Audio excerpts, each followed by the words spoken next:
Hello and welcome to Homeland Security Today's ongoing commemoration and recognition of Insider Threat Month. As many of you know, September is National Preparedness Month, but it's also Insider Threat Month. And for many of us working in the field for many, many years, we recognize how devastating an insider threat can be.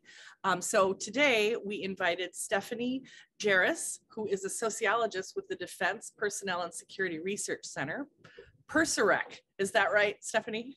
Yes, that is right. All right. And serves as the Director of Research for the Department of Defense Counter Insider Threat Program. So she is the one making sure that DOD is all on the up and up and that we find this guy. Prior to joining PERSEREC, Stephanie was the Insider Threat Program Coordinator for U.S. Customs and Border Protection, the largest federal law enforcement agency in the country, where she successfully designed and implemented CBP's Insider Threat Program, which congratulations on that. I know that must have been a huge job. Before starting her government career, she worked as a research coordinator at Stanford University's Bipolar Disorders Clinic and as a research assistant on the project to assess climate in engineering, PACE, at the University of Washington Center for Workforce Development.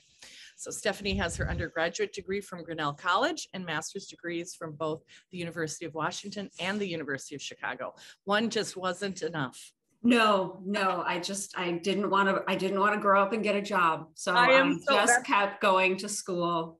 Don't say that. You're a woman in STEM. Yes. You are killing multiple birds with this one stone. So, and Grinnell, I'm very familiar with Grinnell because I'm from the Midwest. So I went. Oh, you are? Where are you from? Minnesota. Okay, so I'm from outside of Chicago. There you go. Okay. So, and yeah, I went to St. Olaf and Grinnell. Oh, you did? A friend of mine went to St. Olaf. She absolutely loved it. I loved it. So that's awesome.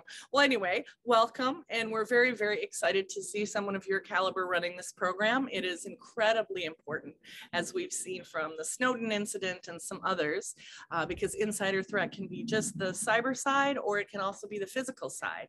So you have a huge task in front of you. So tell us a little bit about the Threat Lab and what the mission is and how it contributes to combating the insider threat. Well, before I get started, I just want to say thank you again for the opportunity to talk with you and the opportunity to talk with your audience. So this is a really great opportunity for us to talk more about our work and share our work. So I founded the Threat Lab in 2018, and the goal was to integrate the social and behavioral sciences into the DOD's counter insider threat mission space. For quite some time, we had been focused on cybersecurity, or we had been focused specifically on counterintelligence threats. And there was not so much of an integration of the human-focused approach, that social and behavioral science foundation. And so that was the purpose of why we created this program within PERSEREC, specifically committed to this mission area. And since then, now 3 years later in 2021, we work not only with Department of Defense components, but also with other government agencies, again, who are interested in building these human-centered, empirically focused, research-based, comprehensive counter insider threat programs that can not only detect concerning behavior, but also incorporate strategies to mitigate behavior and to even prevent it from even getting started. And so that's our goal. And as a way to reach that goal, we create many, many open source products and services that not only government agencies can use, but private sector businesses, academics, that they can use, again, to either create their own programs, they can customize the products, they can use them as is, they can create their programs, sustain, and also mature them as they go forward based on their own mission needs. That's amazing, because it sounds like it would be very difficult to prevent an insider threat, because you'd have to find it, you'd have to mitigate it, you'd have to prevent it. That sounds like a huge task. So how did we really begin to focus on insider threat to the point where it's elevated to a national threat task force? So the people who have worked in counterespionage or counterintelligence, they they've been doing these things for years. Organizations have had them in the private sector to protect their intellectual property. The government, of course, has had these programs to protect our classified assets, and they've lived under many, many names for many years. But in 2011, after the WikiLeaks case brought specific attention to the need to protect our classified assets from unauthorized disclosure, the government now had a mandate to create insider threat programs to not only streamline and identify all of these efforts, but also to make sure that we were trying to prevent some of the data silos and the problems with cross-agency communication that we've had in the past. And so that became the mandate and why it was called an insider threat program. And the National Insider Threat Task Force, or the NITF, was created as a part of that. It was established under joint leadership of the Attorney General and the Office of the Director of National Intelligence. And their job at the NITF is to help organizations and agencies across the government create these insider threat programs to protect our classified information, unauthorized disclosures, compromise of information, all the while recognizing each agency's unique mission and needs. Amazing. That's amazing work. I know we've worked in insider threat through InfraGard, an FBI program, trying to help the private sector as well as the public sector recognize the problem and put together these insider threat programs. So we've had some really great examples of that. So it's catching on both in the public and private sector. But as all of the entities in the US that need to worry about this threat, what are some of the things that you see evolving that worry you the most? So the question that is often coming to our attention now is the role of ideology as the foundation for some of the decisions that people are making with regard to insider activity. And so we have obviously seen a number of cases in the past where foreign adversaries have recruited people. We have seen a number of cases in which homegrown individuals have radicalized online, either with or without the help of other organizations and individuals. And so these complicated, ideologically driven, concerning behaviors that may eventually manifest as insider threat incidents are extremely difficult to detect. We've had many conversations about what on, for example, the SF-86, or what, for example, on a private sector hiring form would enable us to identify some of these behaviors, all the while protecting everyone's everyone's civil liberties and everyone's privacy, which are so important to integrate into our programs. And so that, I think, is going to be an ongoing, evolving, and persistent challenge over the next 20 years. We have done a tremendous amount of work on the path to radicalization and the steps that people kind of go through that you can catch at different times depending on where they're exhibiting their extremism.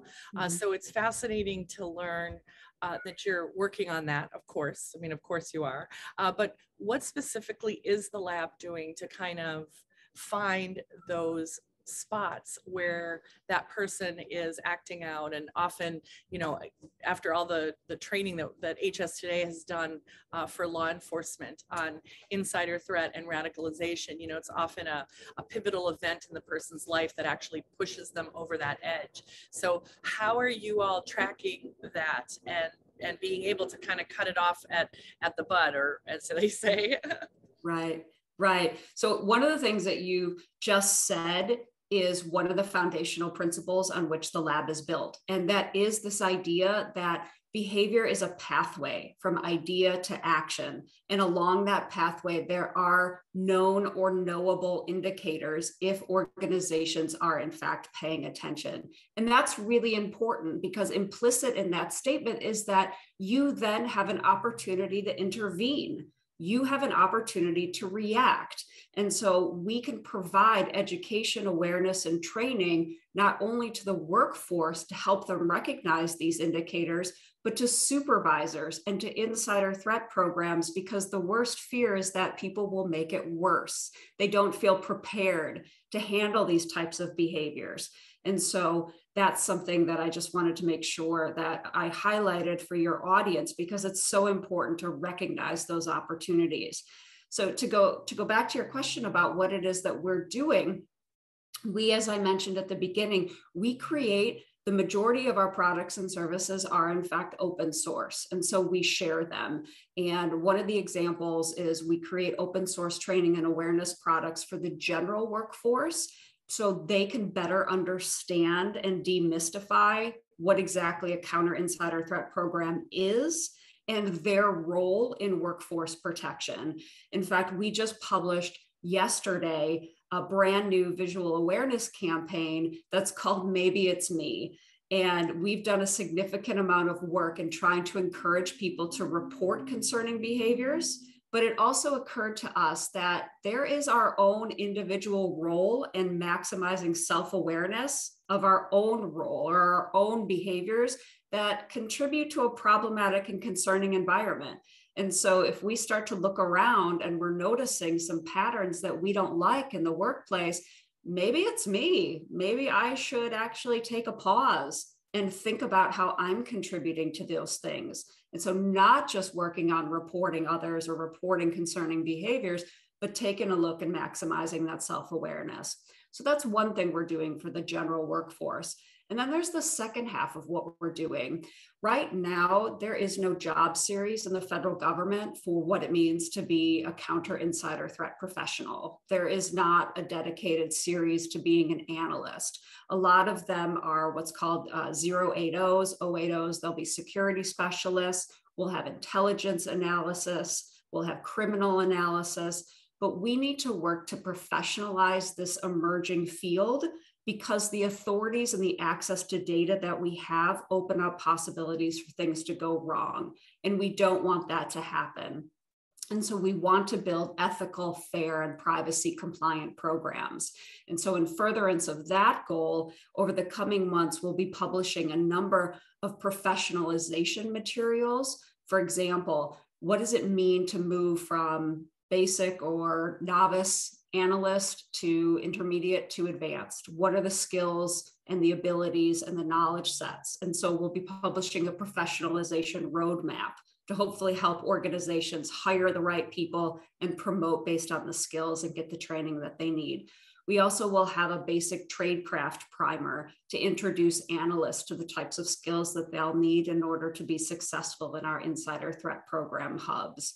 So whether it's working with the general workforce, managers, supervisors, leaders, or our professionals in our programs, we're really trying to move this field forward. It sounds like you're doing a terrific job. So what we'll do is when we post this interview, we'll certainly direct people to those resources so they have them. That's a tremendous help. And certainly your work is exceptional, because it does take into account kind of everything the public or private sector needs to worry about. So along the lines of civil liberties and the fact that, you know, people have not committed a crime by becoming more extreme perhaps in their religion or whatever thoughts they have, but that it is a pathway, and that usually it is an event that pushes that person over the edge. So being aware and not necessarily, you know, tattling, but just being aware that some of those behaviors can be concerning is really important to educate everyone about, because these include, like, I've been thinking about it, and we're very familiar with insider threat and what that means, but you know, why should people be worrying about it, and what is really the definition? Because an active shooter is also a threat, but that's an external, but it could be an internal, like in a high school. So tell us a little bit more about kind of who should be worrying about this, and then what your real definition of an insider threat is, so just so people are on the same page. So a trusted insider is an individual who has authorized access to an organization's resources, who goes on to misuse that trusted access in order to cause harm to the organization. And so that then could mean an employee, it could mean a contractor, it could mean a vendor or someone perhaps in your supply chain who has access to your databases or things like that. And you mentioned the workplace violence. In the beginning, we were focused on our classified assets because that's how we got started in 2011. But we've seen time and time again the harm that workplace violence can in fact cause when our insiders perpetrate these crimes. And so we need to be attending to that. And given the scope of the types of behaviors, it's really important that counter insider threat programs are integrated into the entire fabric of an organization. I often say that if your security program simply sits behind a door marked security and never comes out, it is going to be misunderstood. People are going to be afraid of it.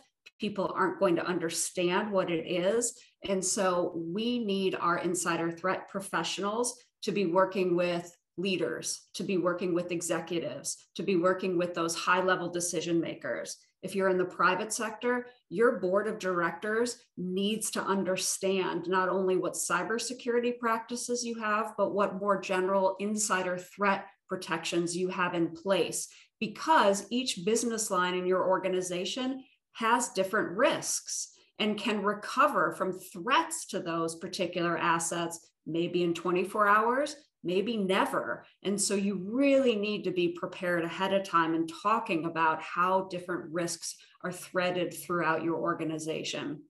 So that's why we try to create these products and services that communicate with different audiences, because we know that each audience is slightly different in what they're looking for and what they need. But at the very least, your organizational leaders really need to be committed to providing the resources and the understanding, because that is the quickest way for an insider threat program to fall if the insider threat program is not supported by leaders. Absolutely. And as we can't ignore the fact that it's the 20th anniversary of 9/11. And as we've been kind of working through that all this month, we hear collaboration more than ever is needed. And that smacks of exactly what you're saying. Everyone at every level has to collaborate in order to protect an organization. So tell us a little bit about how you've seen the insider threat evolve over time, and how you see it evolving in the future. So I think, as I said a little bit before, we started out protecting our classified assets, but now we've learned what can happen if our unclassified assets are compromised. That's also an incredible, it's a big deal. It's a big deal in the private sector. It's a big deal in the government. We talked about workplace violence as well. And so these programs are starting to evolve in such a way that we are no longer relying on technical indicators or red flags to pop up on our software or on our computer systems saying we've got a problem. People are really starting to recognize the role of organizational culture and climate in contributing to grievances, in contributing to disgruntlement, in contributing to problems in our workforce that then go on to turn our organizations and our people into potential targets. And so we don't often think about prevention or culture as something that a security official is responsible for, and they may not have a background in that, and there's no expectation that they would. And so again, that's when we step in and we say, here is a collection of materials that you can personalize and launch a month-long campaign on reducing toxicity. Here's a month-long campaign that you can partner with HR, and you can work with your employees to build resilience. And so the role of the program is really starting to shift to become, again, more comprehensive, more preventive, all the while making sure that our investigative expertise and our detection capabilities are just as strong as they were. Excellent. Excellent. And this So September being Insider Threat Month, what types of things are you doing to raise awareness? I mean, I know you've engaged with us, and we are thrilled. We are here to support you however we possibly can. But what other ways are you kind of promoting awareness and increasing this understanding of insider threats?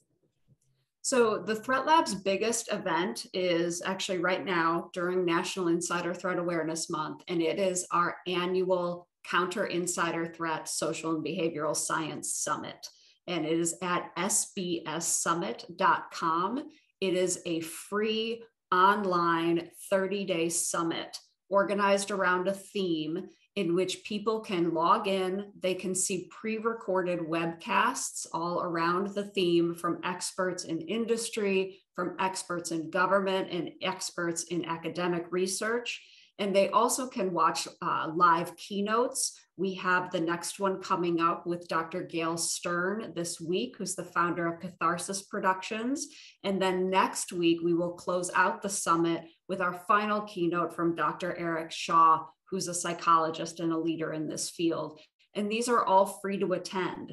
And so they can get a good sense of, in this case, this year, what is the intersection of security, insider threat work, and cultural intelligence. This is not, again, one of those topics that people see as immediately relevant, but having cultural intelligence and practicing this particular skill set is just one more tool that we have in our toolbox to not only make sure that our analytical work product and our recommendations for mitigation strategies are objective, are unbiased, are appropriate, but they also help with our interactions in the office to, again, create a safe and positive organizational culture in which people feel comfortable talking about how they feel when somebody said something or wanting to move forward after mistakes are made, and not that toxic, unsafe, unhealthy environment that some of us have been in before. And you get that feeling on Sunday night before you have to go to work on Monday, and you